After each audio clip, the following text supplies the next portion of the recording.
This episode of This Agile Life has been brought to you by BrilliantAgile.com, providing Agile and Scrum training, consultancy, and personnel. BrilliantAgile.com. Done right, it's brilliant.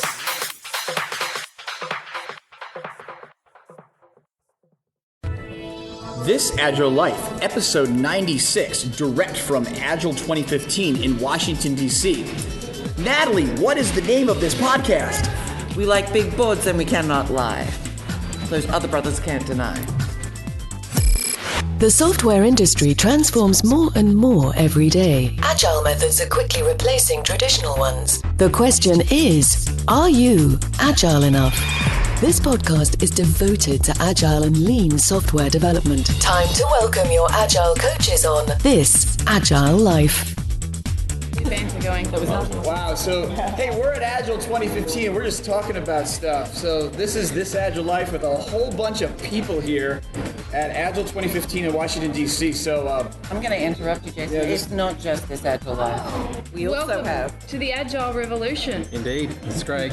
And Renee. And interrupting with Natalie. And the thing is, you guys are smart because you just turned the recorder on. I like I said, we wanted to plan a lead-in, and so who knows what you're going to edit out of that. But let's talk about some stuff. So if you're here and you've joined us, introduce yourself, and maybe I'll get a clock out, so we'll make sure we go through a few topics, and we'll talk for about 30 minutes tonight. How about that? Sounds great. Who wants to start? We're going to start right here with Troy. So I'm looking straight at him. Introductions. Yes. So Troy Tuttle, I'm a lean agile coach based out of Kansas City, Kansas, and I find a lot of value in complexity and systems thinking and apply it to organizations. All right, Troy, anything you want to talk about? I'll go with the flow.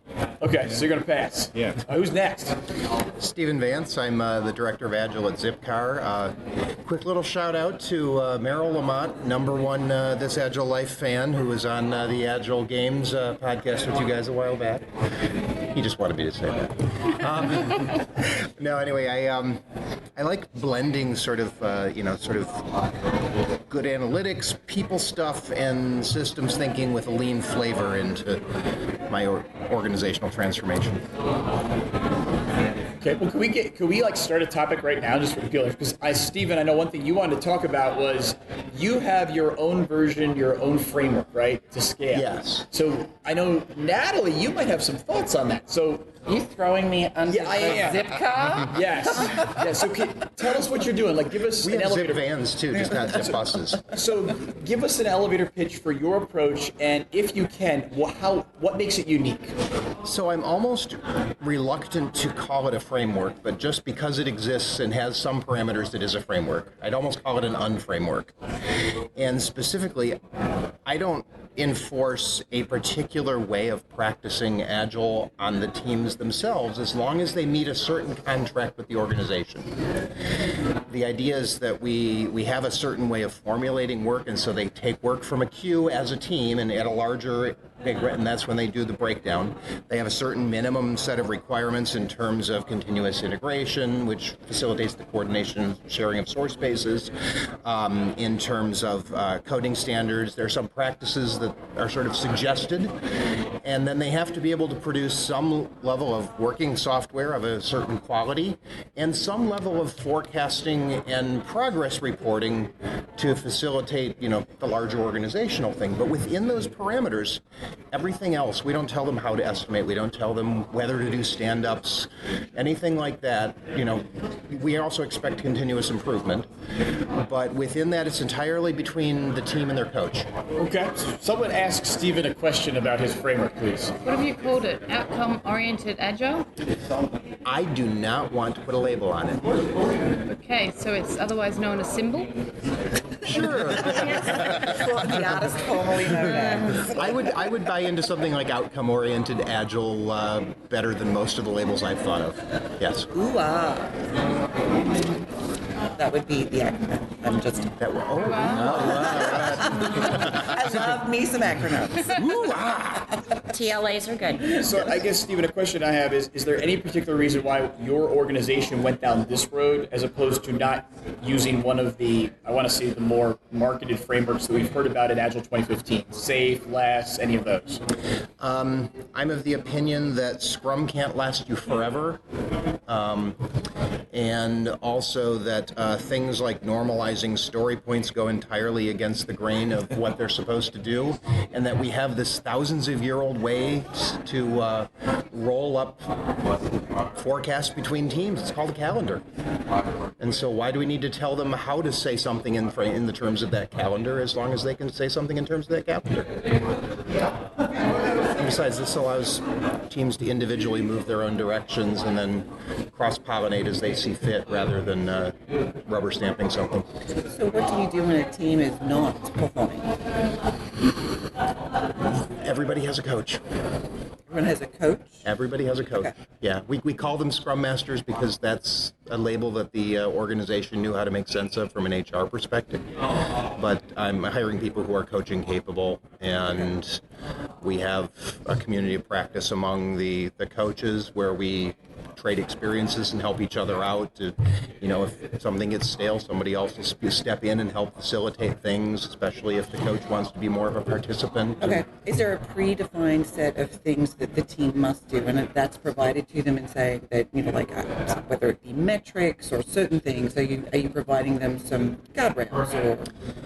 There's, really everybody started with Scrum and have evolved to things that aren't recognizable as Scrum anymore in a lot of ways, for most of the teams. So they started with that common basis, and there are the things that were like some of the static analysis, code coverage. Also, part of how I initially engaged with Zipcar as an independent consultant was as a player coach, as a technical coach. So I came in and did TDD and pair programming training, and actually embedded in the team and coded with them anywhere from 1 to 3 months. So I've coded with almost every engineer on staff, but use that as a platform to sort of move out into coaching in other areas, and then eventually hired in and now don't do much coding. All right, so Stephen, I got a challenge for you. So since we do want to go through a few topics tonight, so you should take what you've told us. Number one, I'm sure can people look you up on LinkedIn? Yes, absolutely. Okay, so we'll put that on the show notes. But also, you should submit an experience report for Agile 2016 in Atlanta, and you can come and tell us more about this framework and maybe give us some learnings that you have about why you think it provides value versus some of the other approaches that are out there. And how it's different from Fred George's program at Anarchy would be interesting. Okay. All right, so next topic. I'm watching the clock here, so we have some variety. Anyone else want to throw? Here we have someone that was at Lean Coffee this morning who I think I heard wanted to go to happy hour. Well, that's a great intro right there, huh? Yeah, how about that? So person who wants to go to happy hour, who are you? Hi, I'm Abby Bangser. I'm a QA with ThoughtWorks out of Chicago. And yes, I was a first-time conference speaker this year, and so I am going to go to the speaker happy hour shortly. So we have a speaker happy hour? Yeah. I didn't know that. See ya. Maybe you should be on the DevOps track. Maybe that's it. Maybe it's a track. I bet you have to have spoken to have done that. I haven't spoken yet. I'm on Friday. So what did you want to ask a question about something?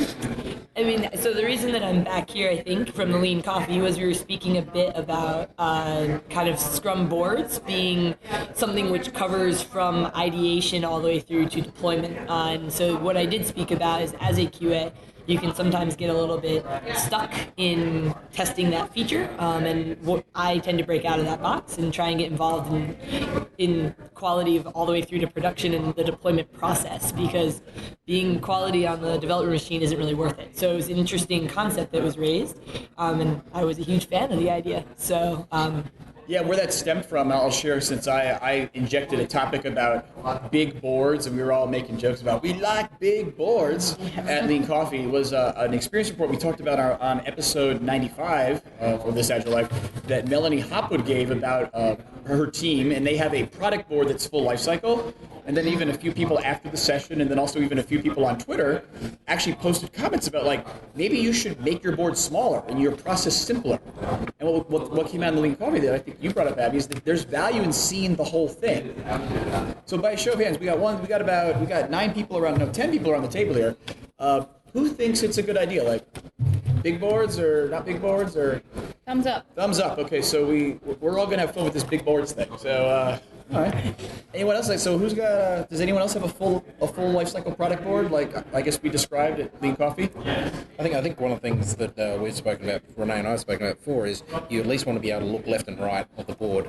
So whether it makes sense to have it on your board in the team, if that's part of a larger program, maybe it doesn't make sense. But at some point, you do need to look left and right of your team to see what's coming downstream, what's going out. And for those that may not recognize that voice, that is Craig Smith from the Agile Revolution. That's one. So since we haven't kind of deviated from our introductions, that was fun. So let me ask a question then. Why do we think people don't have these big boards? If we're saying at this table here that we think there's value in this practice, why don't we see that more in the community as practitioners? Could I turn the question sideways? Go for it, Troy. Okay. So I don't know that it's a matter of size, although it's nice to sing the That's song. what she says. Oh my goodness. Hey, Abby, where's the happy hour? I'm going. So I think the goal is to visualize, if you're doing, so from the Kanban world, the goal would be to visualize reality.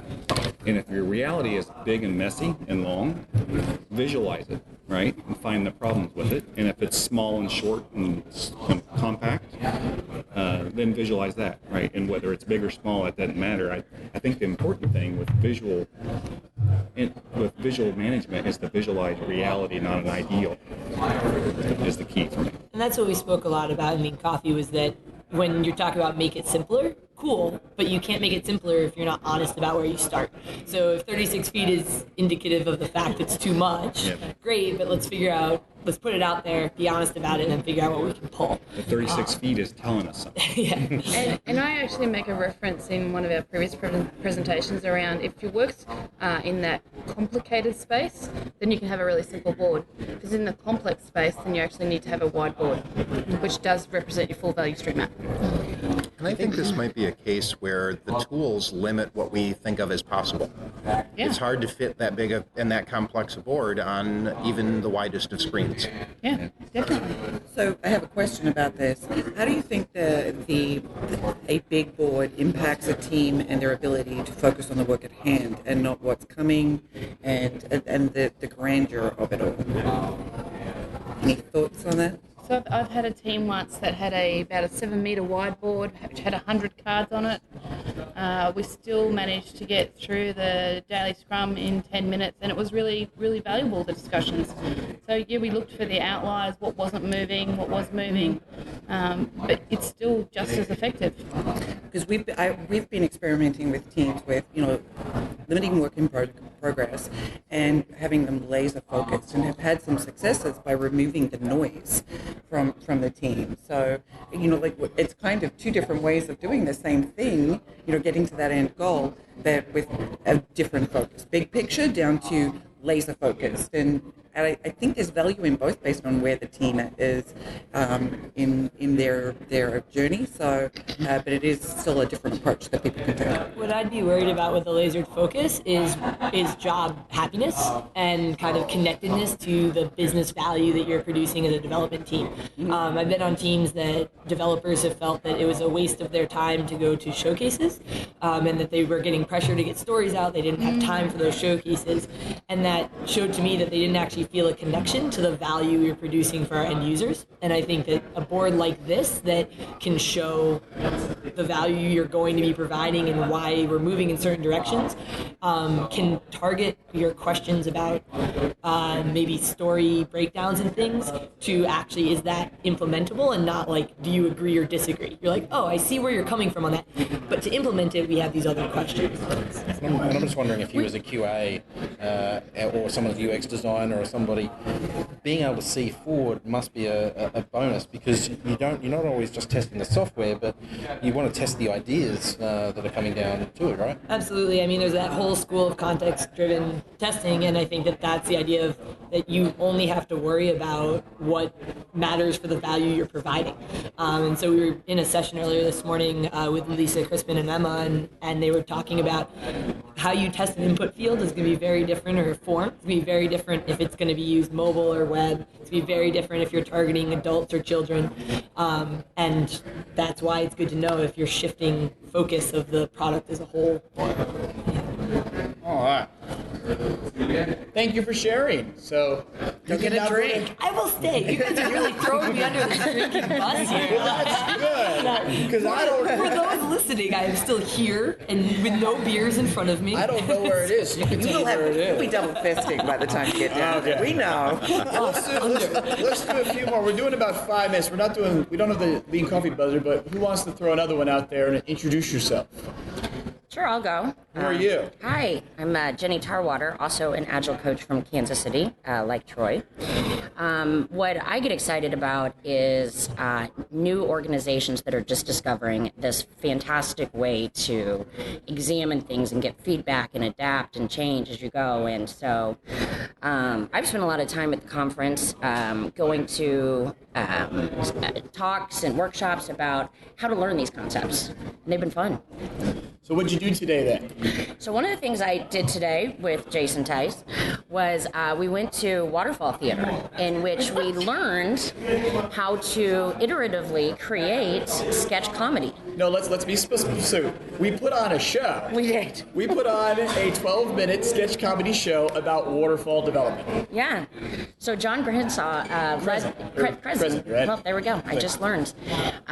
He facilitated this, and it was great, and we did ship. Yes, we shipped. We've had 4 teams that shipped. So, and I believe there were elements of this have been posted on Twitter and on YouTube. So we will attempt to find some evidence. If not, go watch the tweet stream from Agile 2015. But just put yourself in a picture here. Imagine using waterfall techniques to go to Starbucks, or to, what was the one your group did again?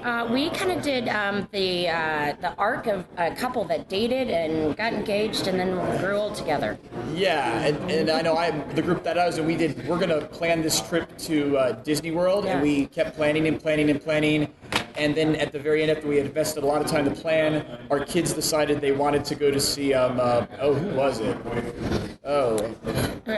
Katy Perry. They wanted to go to Katy. So we took the plan and we ripped it up, because we love to rip up things on this you love to rip things up. So that was cool. Yeah, and then the second game today was really cool. It was based off the Cards Against Humanity game, but it was Cards for Agile. Now, what was that? It was, so for those who haven't played Cards Against Humanity, you have 10 cards with phrases on it. A question with a blank is proposed, and you try and fit your words into that blank. And you can try and be funny about it or extremely accurate. And so we had a lot of fun with using Agile buzzwords to answer Agile questions, and it really got you thinking about some pretty funny concepts. Can you give us an example of one? Oh boy. The first one I can think of is you can make a retrospective go better with blank, and the winning card was vodka. So that was obviously a more humorous one. But then there was some really nice kind of things like, what is it that executives get in our way with, right, and stuff. And we say things like PowerPoints. Awesome. Yeah. And who did that session, by the way, the Cards Against Humanity? The Cards Against Humanity session was done by Bob Payne and Beth Miller. Okay, awesome. We'll put that in the show notes so you guys can check it out. All right, anything else? No. Do you want to plug your conference? Yeah, I do. Well, first, I want to say that I'm in competition for the #1 fan for this Agile Life, so thank you very much. I'm feeling a little celebrity awestruck right now. And you found the Agile Revolution, so you got to listen to that now as well. Less time on the weekends for me to do things I'm supposed to do. Troy and I, this was actually Troy's brainchild here. We're putting on a Lean Agile Kansas City conference in October. Troy, would you like to talk about it? 2015.leanagilekc.com. And so the idea is, what I noticed about our local community was people would have conferences, and the developers would have their conference, and they go off to a corner, right, and do their thing, and leadership would have their conference, and they go off to a corner, and BAs and QAs would have their conference go off, and no one's talking about this stuff together. So the idea is to bring all these cross-functional, or all these different specialties together in a cross-functional way, which we're supposed to be doing to help solve these things. So you have a date, right? It's October 2015. October 27th. Okay, so right before Thanksgiving, end of October. I know when this goes live, I don't believe you'll be selling tickets, but tickets will go on sale. And I know John and myself are going to be there, where I'm sure there'll be craziness occurring. So, yeah. All right. Let's move on. Who else wants to talk? And by all means, if you got Craig or Renee, you guys want to get in and talk about something, go for it. You're hosting. I'm hosting. You're doing well. I'm hosting your podcast. Okay. That's it. This is a nice, relaxing podcast. We've outsourced the podcast. You have. Oh, I see. Okay. Hey, you offshored it. That's it. Outsourced and offshored. Yes. All right. Anyone else? Right. But they say offshoring sometimes decreases the quality, so we're going to have to assess that. So I want to talk about Jeff Sutherland's talk, which I actually don't have the name of it in front of me, so if someone can I was at think of the it, that would be same good. one. This is fantastic. So it was Jeff and Dan Greening. Yeah, and I Agile think it was- leadership. Yeah, something about leadership. I knew it was. So I was happy and angry at exactly the same time throughout the whole talk. Yeah. And the reason why I was really happy was it was great to see a luminary thought leader, founder of Scrum, finally talking about things other than Scrum, but without necessarily giving it the kudos that maybe he should have. And what was also interesting was, I guess, I was frustrated because it's been so long that it took him to get to that point. So there was lots of references to economic views, which is actually Don Reinerston's work. There was lots of references to master autonomy and purpose, which is Dan Fink's drive work. There was references to Kanban, limiting work in progress, and there was some really interesting jabs at people inside of it too, which I felt was slightly offensive. Yeah. Would you give us for those that were not there, could you give us an example of one of those, just aside from the high-level points? And if not, then that's okay. I'd be happy to. Okay. There was a lot of reference to holding somebody's hand. In particular to somebody that is very well known for doing retrospectives and that is I completely agree with you, Renee. There was a lot of kind of, oh wow, did that just happen kind of moments. It even started off in somewhat of a jabbing tone with between both Jeff and Dan. Wow. Okay. I missed the front. Yeah. Okay. Yeah. They was like, oh, fancy that, you're kind of famous, Jeff. And then it sort of like went back and forth. God, I hope they don't listen to this podcast. They've got more important things to do, right? I don't think Jeff will have any problem with that. Well, the thing that's interesting, I wrote this note in a prior Lean Coffee session, and it's something I've heard. Sometimes we call ourselves, like, we talk about cat herding. Yeah. It's like, does that have a negative connotation? Because it's like, we should be empowering people, we should be helping them learn, but just the nature of kind of cat herding, I guess I will posture to say that I think that's somewhat negative. Yeah, correct. So yeah. So I was in that talk as well, and experienced some of what you guys experienced. But there were two things that were interesting that I took away from it. Yes. One was this idea that your retrospective should start your sprint. Yep. As in creating what it is you want to possibly change and experiment with, and that should kick off the work. So I thought that was kind of cool. I thought it was really good. I was really actually pleased with that change. I thought it was odd that this is the way it was always meant to be. And I'm going, no, you've changed it, but that's okay. I mean, it's okay to change. It's okay to say, hey, we got it wrong, we've changed it, and we're now going to think about it more as an experiment. Great. And I think you would find that there are hundreds, if not thousands, of teams that have already done that and not felt to call it out as a, you were wrong. But you used to be doing Scrum Bud if you did that. Right? Yeah. And then the second thing I noticed, and it's because I went to a talk yesterday by Troy McGinnis, and Dan was supporting that talk. And it was interesting because if you remember, Jeff at the end said a perfect Scrum team we've decided is not 7 plus or minus 2, it's 5. And just the day before, in the same conference with the same Dan, the answer in that one was that it's 15 because you're trying to eliminate dependencies. And there was a whole thought about that, and it just made me recognize that with Agile, we have to be careful, when we're talking to new people, because I'm confused, and I'm hearing 2 different... See, I thought that was limiting features into a sprint to 5. It was team size, wasn't it? It kind of seemed to go back and forth between the two. I think you're both yes, but you're both right. Was that it was 5 features or concepts, because it's too much for your brain to control, to handle. Whoa! You telling me that Scrum is limiting work in progress? Yes. Yes. All right. Hence the angry and happy at the same time. There you go. All right. How else do you get twice the work done in half the time? Oh, yeah, of course, yeah. That's the tagline. I'm a tagline guy. Troy actually said up to 15 before you start to have a fairly precipitous fall off. And so he was putting that in the context of if you can coalesce teams in order to minimize dependencies, you can actually go that large. And he had some pretty compelling argument for that without having a precipitous fall off in the performance of the team. I think with all of these and across the week of sessions is that probably what new people coming into Scrum, Agile, whatever, and I think there's about 40% of people to this in the conference are first new. timers. Yeah, they're new or like both new to the conference. You're right. New and first time. Virgins, yes. We try to be politically correct when Amos is not here. Yeah, you know what? So you've got 3 Australians on here. There's not a chance.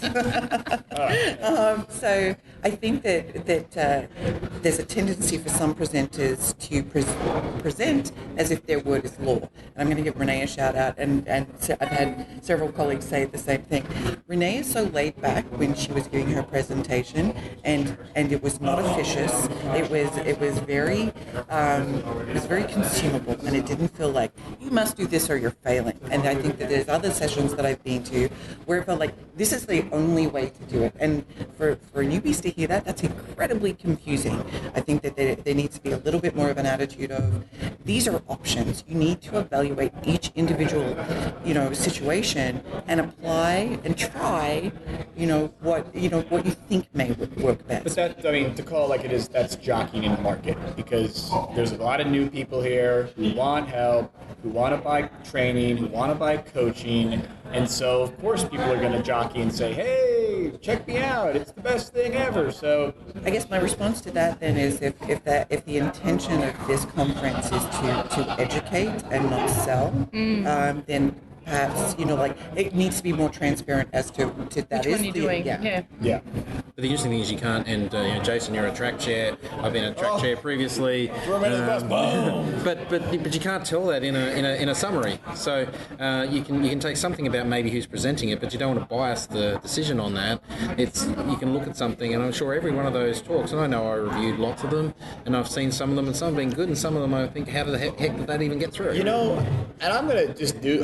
I'm gonna say this here, and actually it's something I was gonna submit to Bob Payne for next year, because the help track this year was an experiment. Well, yeah, and I was on that. Yeah, but an experiment, an idea I have that we actually, I know we talked about it, and we were saying, could we do this help or not? I think it would be very interesting to figure out if there would be a way to do some type of video style interviews with submitters as part of the evaluation process. Literally 10-minute Skype call, sit down with someone like the track chairs, and have a conversation just like we're doing to kind of see what they're going to talk about.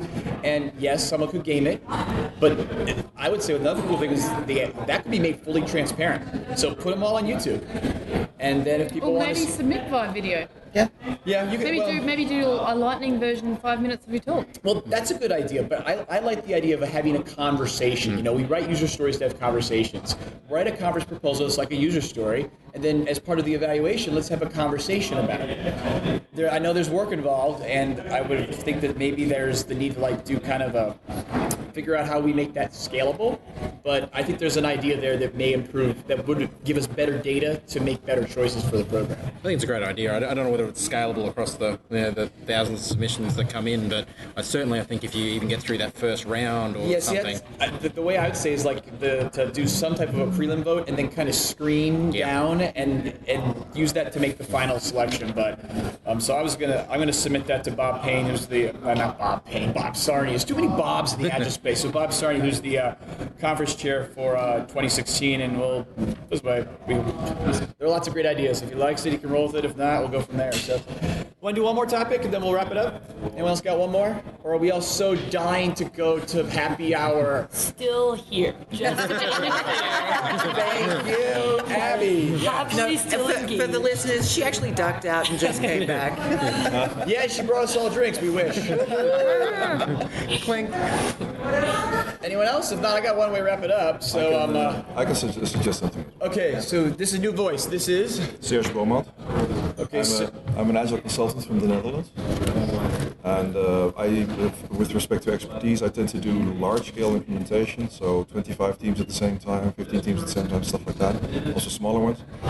Product ownership, I do a lot about. And what I've noticed, so I've been around for quite some years. I've also Agile 2000X I've been was 2010.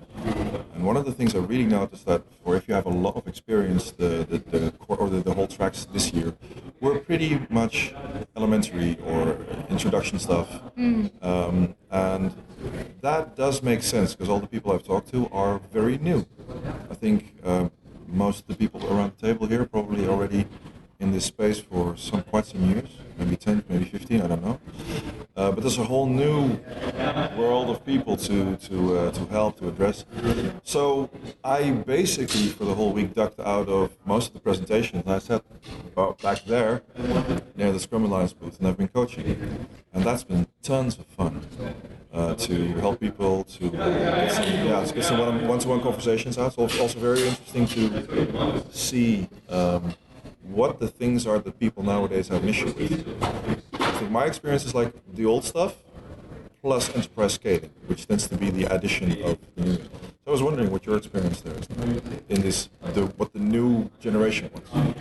So I can echo that. Today I had probably one of the best couple of hours of conversation, which was completely impromptu.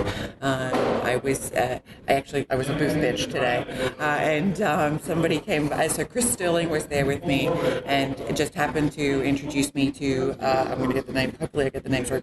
Brent Martin and David Hustman, and we had conversations about team health, retrospectives, conflict, and it was completely informal and so educational. And I think that to get that sort of, like that next level of learning, the open spaces and the dev jams are the key to go to. And I think that the conference has done a great job with that this year, as far as, having that available for, if the tracks are not to their liking. Yeah, I know. I said on the episode from last night that I was not here. You were not here for because we don't know where you went. But we all won stuff. I sat down with Troy McGinnis. So I guess what I would say is obviously, and I know I wrote a blog post before the conference that to check out Open Jam and go to the coaching clinic, which is free, so you can sit down with someone with experience. And these are things, even though most people will probably hear this after the Agile 2015 has ended. But these are things that occur frequently at many Agile conferences. So I know I've volunteered as a coach in a coach's clinic at multiple conferences. So if you decide to make that investment to show up, I would almost encourage you, challenge yourself to not spend all your time in the sessions. So take a session and just exit off and say, I'm going to walk around and meet people, maybe go to a coaching session, maybe either sit in the Open Jam or offer to hold an Open Jam session and have that experience, especially if you're just getting started. So, any other thoughts on that? Or? Well, I think the thing that people often have this investment that I'm going to this conference, I have to see all the presentations I want, or there's that fear that you come into an Open Jam and you're going to look crazy. But it's like this. What we're doing around here is just you can throw a question out in an Open Jam. You don't have to present on something. You can say, I want to know about this. And I think you find most people in the Agile community are pretty open to wanting to help. So don't be afraid if you haven't been to that type of thing. But however, my experience has been, because I've been an open space moderator for many years as well, in the Netherlands with all kinds of things. I have found that it's hard to combine them. If you have conference tracks and at the same time an open space, it's really hard because the open space doesn't fill up. You want a lot of people walking around, a lot of sessions going on. And I think it's much better if you do either one or the other. I think the Scrum Gathering of 2011, I don't know, it was one of those ones in Orlando. The last day was full open space. Actually, the really cool thing that Owen Harrison was there, the guy who invented the whole thing. He was there. He was kind of the moderator for it, and it was just all open space all the time with everybody. And that's insanely cool because then you get real conversations. You get these groups, and everybody is in that same mode. Because that's what you really need with an open space. You need the whole group, everybody, to be in the same mode. So what I'd like to see for the next Agile 2016 is to have the last day just to be all open space all the time. I think that would be awesome. So two thoughts on that, because number one, what you're talking about there, Serge, that's the model we use for like Agile games, where like the last day of the conference was open space, and that works very well. The other one is just I want to report on the experience here, since I think I'm the only person at the table who went to the coaches clinic that was held in Washington, D.C. the 2 days immediately prior to the start of the conference. So I guess I am now on my 6th full day of Agile. So 2 days coach camp, 4 days conference, and I'm done. I'm done. So the question about doing an open space on day 5 of the Agile 2016 conference would be, would people still be engaged? Because it's a pretty long week, and open space is probably more engaging than going to set conference sessions. So it'd be an interesting experiment, but I wonder if people would still be engaged for the challenge.